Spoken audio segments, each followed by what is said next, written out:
Assalamualaikum warahmatullahi wabarakatuh. Selamat pagi.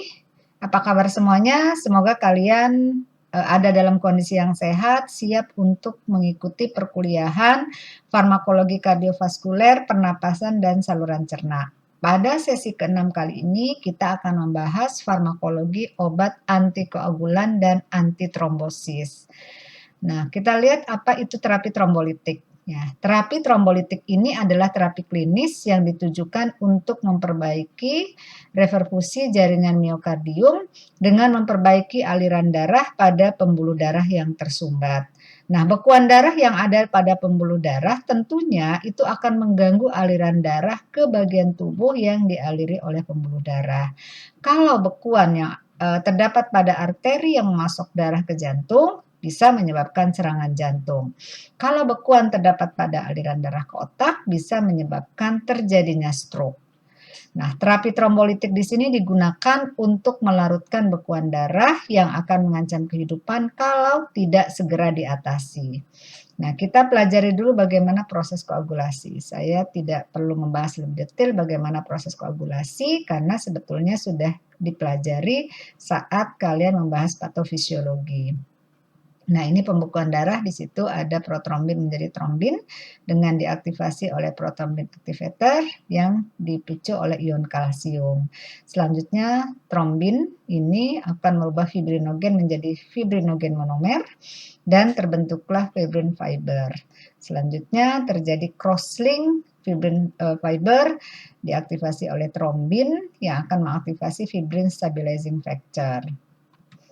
Nah, ini trombolitik ya. Trombolitik itu bekerjanya di sini ya.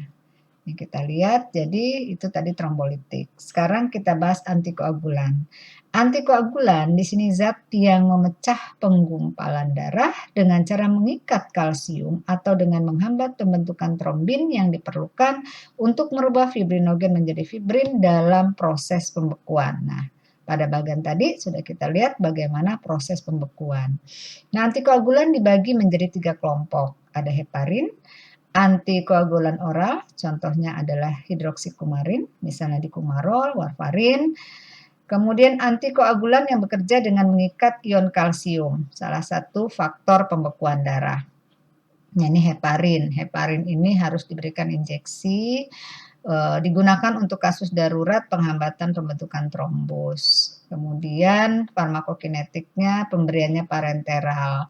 Kemudian sering juga diberikan intravena sebagai bolus untuk mendapatkan antikoagulan cepat diikuti oleh dosis yang lebih rendah atau infus. Nah, heparin bekerja tidak langsung dengan terikat pada antitrombin 3 yang menyebabkan efek antikoagulasi yang cepat. Ya, indikasinya heparin berguna untuk pencegahan dan pengobatan tromboemboli baik pada arteri maupun vena. Kemudian heparin ini juga obat antitrombolitik utama untuk pengobatan trombosis vena profunda dan embolisme paru. Heparin merupakan antikoagulan pilihan untuk mengobati perempuan hamil dengan katup jantung prostetik karena tidak bisa melewati plasenta. Efek sampingnya tentu perdarahan. Nah, bisa diatasi dengan cara mengatur dosis, hindari pemakaian bersama obat yang mengandung aspirin. Seleksi pasien, perhatikan kontraindikasi. Nah, resistensi atau toleransi pada pasien tromboemboli akut. Hematuria atau perdarahan saluran cerna. Kontraindikasinya tentu kalau ada perdarahan. Kemudian tidak boleh diberikan selama atau setelah operasi mata, otak, atau medula spinalis. Misalnya pada peminum alkohol, wanita hamil, dan hipersensitif. Sediaannya, ini contoh sediaannya ada Inviclot, Antitrom, Trombogel, heparin sodium B. Ini contoh heparin, rutan heparin. Kemudian antikoagulan oral, yaitu ada warfarin dan kumarin. Nah, obat ini berguna untuk pemecahan dan pengobatan tromboemboli. Antikoagulan oral pada dasarnya adalah antagonis vitamin K. Nah, penggunaannya umumnya jangka panjang. Terhadap trombosis vena, efek antikoagulan oral sama dengan heparin, tetapi tromboemboli arteri antikoagulan oral kurang efektif. Nah, ini mekanisme kerjanya. Di situ warfarin mengantagonis kerja dari vitamin K. Ini farmakokinetiknya, mekanisme kerjanya, kemudian indikasinya. Penyakit dengan kecenderungan timbulnya tromboemboli seperti infak miokard, penyakit jantung rematik, serangan iskemia selintas, trombosis vena, emboli paru. Ini kontraindikasinya. Kemudian contoh sediaan ini warfarin ada simak dan warfarin esai. Antikoagulan oral lainnya ada natrium sitrat, asam oksalat, natrium edetat. Kemudian hemostatik. Ya, hemostatik ini proses yang bisa menghentikan perdarahan pada pembuluh darah yang cedera. Obat hemostatik adalah obat yang digunakan untuk menghentikan perdarahan. Nah, obat hemostatik ada yang kerjanya lokal, ada yang kerjanya sistemik. Nah, hemostatik lokal yaitu absorban hemostatik, yaitu bekerja dengan membentuk bekuan buatan, memberi jaring-jaring yang mempermudah pembekuan, trombosit kontak dengan bahan asing, pecah, membebaskan faktor yang memulai bekuan darah. Ada juga astringen, ini bekerja dengan mengendapkan protein darah sehingga perdarahan bisa dihentikan. Vasokonstriktor, contohnya epinefrin dan norepinefrin, bekerja sebagai vasokonstriktor, bisa digunakan untuk menghentikan perdarahan. Kemudian koagulan. Koagulan ini penggunaan lokal bisa menimbulkan homeostasis dengan dua cara, yaitu dengan mempercepat perubahan protrombin menjadi trombin dan secara langsung akan menggumpalkan fibrinogen. Untuk obat hemostatik sistemik, ini terapi obat untuk kekurangan atau kelainan faktor pembekuan darah. Ada preparat plasma untuk replacement terapi pada kelainan atau kekurangan faktor pembekuan darah. Misalnya fresh whole blood, plasma segar, preparat protrombin kompleks factor 1795 atau kita sebut vitamin K dependent protein factor dan faktor 12 murni.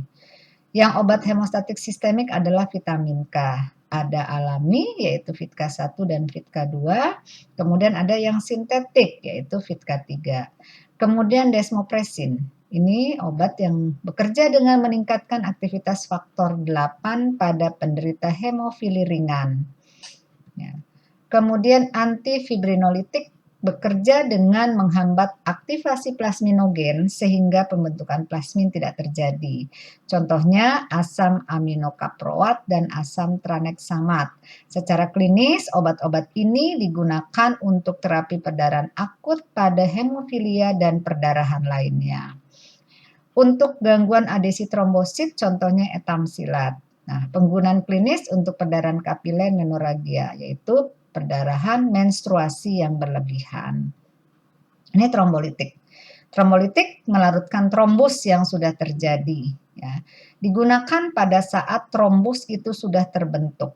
Ya. Indikasinya pada infak miokard akut, trombosis vena, emboli paru, kemudian tromboemboli arteri. Di sini dia bisa melarutkan bekuan darah pada katup jantung buatan dan kateter vena. Ya, ini kerjanya. Kemudian streptokinase. Streptokinase berasal dari Streptococcus hemolytic. Ini juga berguna untuk pengobatan fase dini emboli paru akut dan infak miokard akut. Ini kerjanya. Kemudian urikonase, isolasi dari urin manusia langsung mengaktifkan plasminogen. Nah, indikasinya emboli paru, tromboemboli vena, tromboemboli arteri. Ini antidotumnya. Oke, itu perkuliahan kita sesi ke-7 kali ini. Sesi ke-6 kali ini. Nanti silakan dipelajari dan dibaca kembali modulnya. Kalau ada yang kurang jelas bisa kita diskusikan nanti di grup. Jangan lupa mengerjakan tugas dan selamat belajar, selamat mengerjakan tugas. Wassalamualaikum warahmatullahi wabarakatuh.